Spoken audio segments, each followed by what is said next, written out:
So we're at an AI conference, and you're an HPC guy.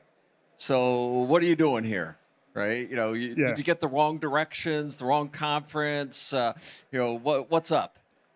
true. Well, NextSilicon, I started NextSilicon 8 years ago, and we went after supercomputing.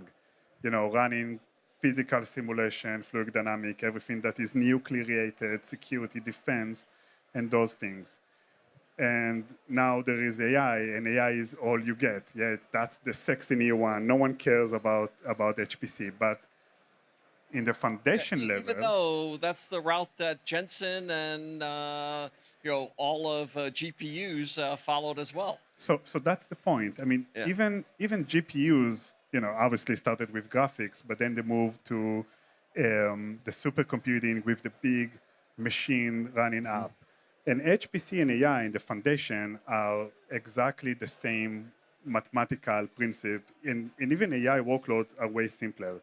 So we have tackled, the hardest problem about running HPC code, which is more complicated. You have so many different kernels, so many different simulations that you need to run. And from there, going to the AI is kind of a simple one. Let me give you an example. When we designed our chip, we had the Maverick chip. That's the name of our accelerator. We had a data flow that can crunch the parallel section of the code. But in HPC, you have a lot of serial code. So instead of going to the CPU side, we build our own CPU. We have built our own RISC-V chip inside the chip to accelerate those workloads. So it's like kind of entangled together. And the point I want to say is that, yes, we are in HPC, and we can rock in AI and machine learning acceleration, tackling the big thinking model, the agentic one, open source model like GLM, Kimi, Qwen. And speaking of CPUs, I mean, you had a vision long time ago when the entire world thought to himself, well, GPUs are going to take everything. Yep. Yep. And we obviously doing our own CPU, but we are seeing that things change now. So how do you see the CPU play in the world of AI? Well, having only done 14 generations of microprocessors, all the way back to the 286, 386, 486, where I cut my teeth, I've been a CPU guy a long time, right? At that. And obviously, a couple of years ago, right, I was having this interesting conversation with Jensen, and, the CPU to GPU ratio. Okay, we still need some CPUs, but, it's like one CPU and 8 GPUs, one CPU and 16 GPUs. It was like, what is that balance of compute requirements across the two? And it was always drifting in that direction, even though I never believed that that'd be the case. CPUs, it's about the workload, it's not about the architecture, right? How do you run the workload? And now, as we've seen, with agentic, multi-model environments as well, there's just a whole lot more affinity toward the CPU, portion of the workload. And now people, instead of like 1 to 16, it's 1 to 2, or even in some cases 1 to 1. So the CPU is sexy again, right? And Ford, and being a CPU guy forever, it's sort of like, okay, that's pretty good. And obviously, that's been a meaningful benefit to Intel, right? Over the recent period, there was a lot more demand for that balance between CPU and GPU, to be much more, 1 to 1, 1 to 2 kind of thing. And obviously, since I've been a CPU guy forever, I'm happy about that. But it's about the workload, right? It's never about the underlying architecture. It's like, how do you execute the workload, right? The software's on top, the hardware's underneath it. And how do you think about that, Elad, the balance between those two? And what are you doing to make it easier to address them both? So, I mean, we have seen recently a trend that people say, well, let's build a customized ASIC. Let's build a chip that can do only one thing. I mean, today, the big models, the big LLMs are obviously transformers. So, okay, let's build a chip that can run Llama. That was like thinking. But we are seeing innovation moving forward. We are seeing a lot of MLOps around the attention heads, multilateral attention, sparse attention, and those computations keep changing. And what you need, as you say that about the software and hardware, you need to have a flexible hardware. You need a general purpose type of hardware that you can throw anything on it, whatever kernels, FFT. Yeah, I mean sometimes like Mamba models, you need to work on the frequency space and not. And with us, what we have done, I mean, and that's the biggest plus of NextSilicon, the fact that we have built our architecture from day one to be software driven, to have the ability to take whatever code section that you want, understand them, place them on a data flow for the acceleration, and the serial code on the CPU, on the RISC-V CPU. That was day one, and this is future-proof. I mean, whatever model will come next, it's something that we can accelerate. And I mean, have you seen any in the history, in the past 8 years since the von Neumann, any architecture that says, let's accelerate one thing and one thing alone, and it was successful? Yeah, and generally you see the special purpose things emerge, right? There's a period of time where they're interesting, and you go all the way back to like floating point processors, if we could be so mundane, where they were specialized, or media processors and specialized. But eventually they're just absorbed into the architecture of the machine because the workloads continue to evolve over time.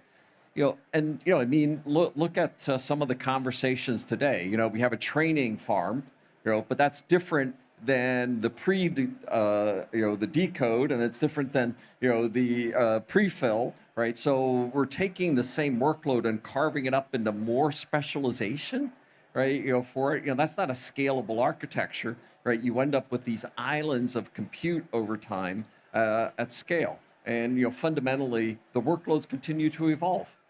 Absolutely. I mean, training is a workload that is kind of different because you can batch a lot of things together. But now everyone talk about prefill versus decode in the inference side, because prefill is very similar to training. And the decode, you have the serial part that's called attention, that is kind of serial, and they say, okay, we need something else that is more memory bound. But I mean, here, Jan LeCun always pitching, the model should keep learning like us, humans, that Yeah. keep learning. Yeah, it really is pretty, to say that we have training and then inferencing's becoming, decode and prefill, right? It's like, no, I want models that are constantly training, right? Learning, becoming more customized into environments. So there shouldn't be that separation in workload. And obviously, we're now in what, year 7 of Transformer? There will be things beyond it as well. And we need architectures that accommodate those evolving algorithmic spaces and new models over time. And for that point, I mean, think about a startup, an AI lab that want to invent a new model. They can adopt transformers. They can do some changes. They can train and build like a 10 trillion parameter type of model. But for that, they need how much? Like $3 billion of capital? That's like impossible to raise on day one unless you are a known entity in the industry. So you are going to see a lot of startups that should bet not on a non-transformer architecture, because that's the way to go forward. And from there, things will look way, way more interesting. And NextSilicon, you guys are doing some cool silicon, right? Half your team used to work for me at Intel, right? So I know they're a good team as well. You've hired almost all the good ones. There's a few, but you've hired a lot of good ones there in Israel for the team. But just say a little bit more about what it is that you've done in NextSilicon to create this flexible, dynamic, right,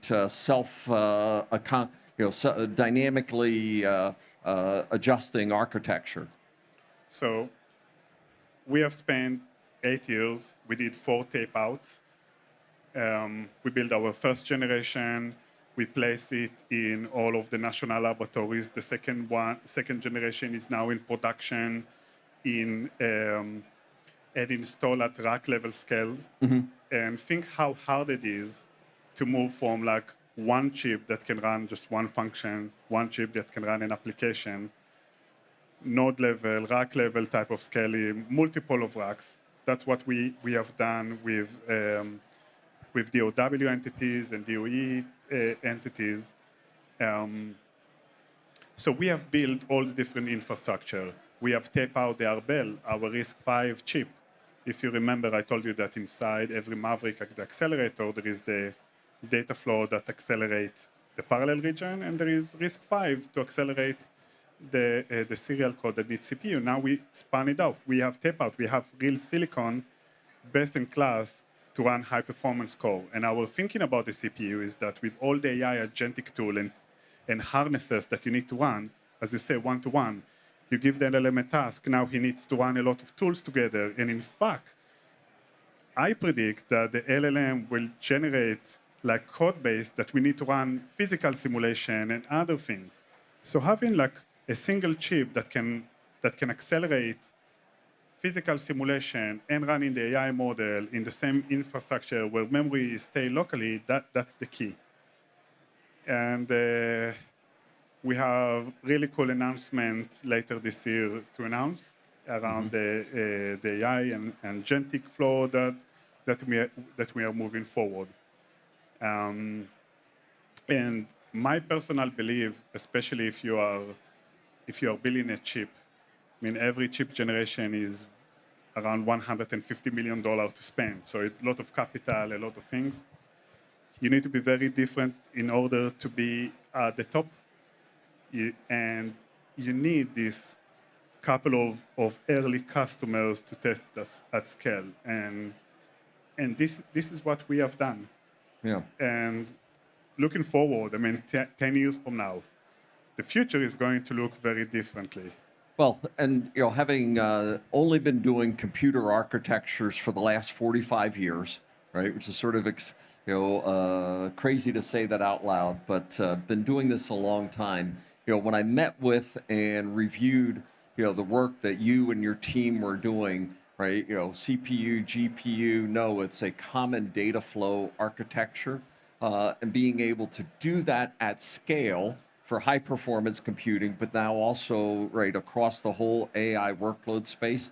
To me, there's a lot of things that are going to change the inferencing market going forward. And D-Matrix was on the stage just before this, but this is the only architecture that I'm aware of in the industry that I think fundamentally addresses training, inferencing, and the next generation of algorithmic development as well, that we're not even sure what it's going to look like. And, is it software first and then hardware, or hardware and software? Exactly. I mean, no one knows. So you need to build the chip for the future. Chip design takes 3 years. So you need to predict which model will run 3 years from now. You can't do that. So build an architecture that whatever comes next, you can accelerate. And the nice thing about our model, it's agnostic to the different MLOps. It can be MLOps written in Triton, in CUDA, in C, in just plain on Fortran 77. So. Yeah. We had to support. I mean, people are amazed that our chip can run Fortran, but most of supercomputing still run legacy Fortran code. Yeah. So.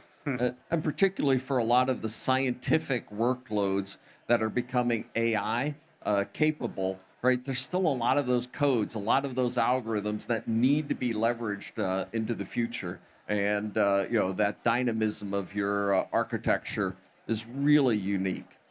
Thank you. And look, a lot of the national laboratories have paved the way towards the future. Those are the ones that started with this compute and accelerated compute and the Cray vector units. This is what they have brought to the world, and they keep doing that now.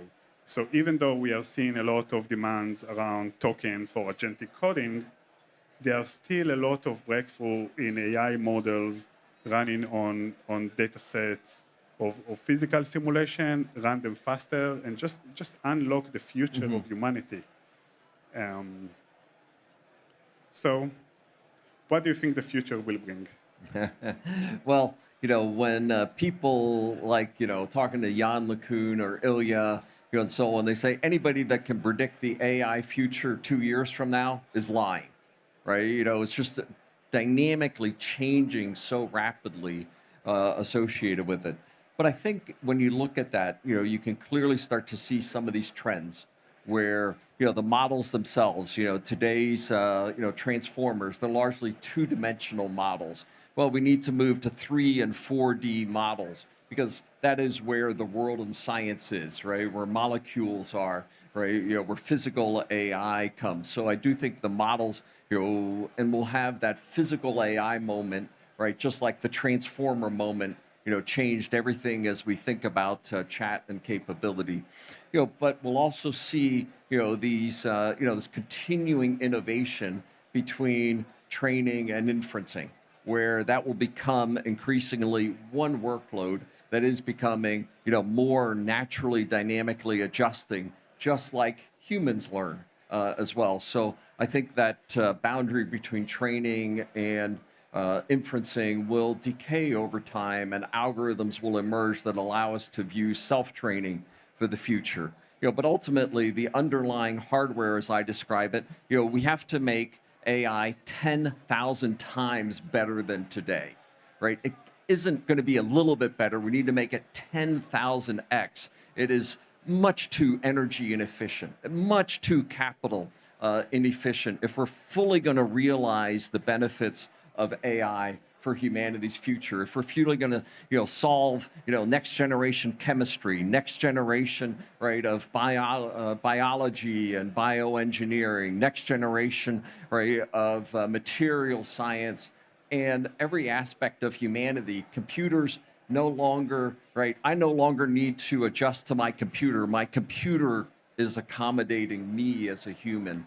And I think as you see that, a 10,000x, we need to radically think about computing differently, how we connect them together, what the architecture looks like, emergence of cryogenic into the computing landscape as well. So I'd say 10 years from now, we have unleashed the greatest period of human innovation around technologists. If you're a technologist, it has never been a better time to be alive, because every industry, we're still in, the first inning of AI, right? Or we're before, the first refreshment break of the World Cup, right? Or, whatever your sport analogy is. It's just at the beginning, and we have unleashed the greatest period of human scientific endeavor, right? And the architectures that are going to deliver against that will be dramatically different over the next 10 years.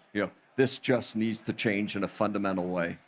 In like 10 seconds, I just want to echo again what you have said, because most people don't understand where we are in the AI adoption curve. I mean, literally, just over a few months, a year ago, we started to really adopt AI in agentic mode, most of it by software developers, okay, like Claude and Codex and Gemini. One tiny industry. Everybody else will get changed. And you can see that with Anthropic revenue kind of stream. This is like little one, and there is a lot to come. The key metrics is always going to be performance per power, and people underestimate the amount of power needed and data center needed. And as you said, we are missing like 3 orders of magnitudes. 5 orders, 10,000x better. And the future will be very different than what it is now. Very good. Thank you so much.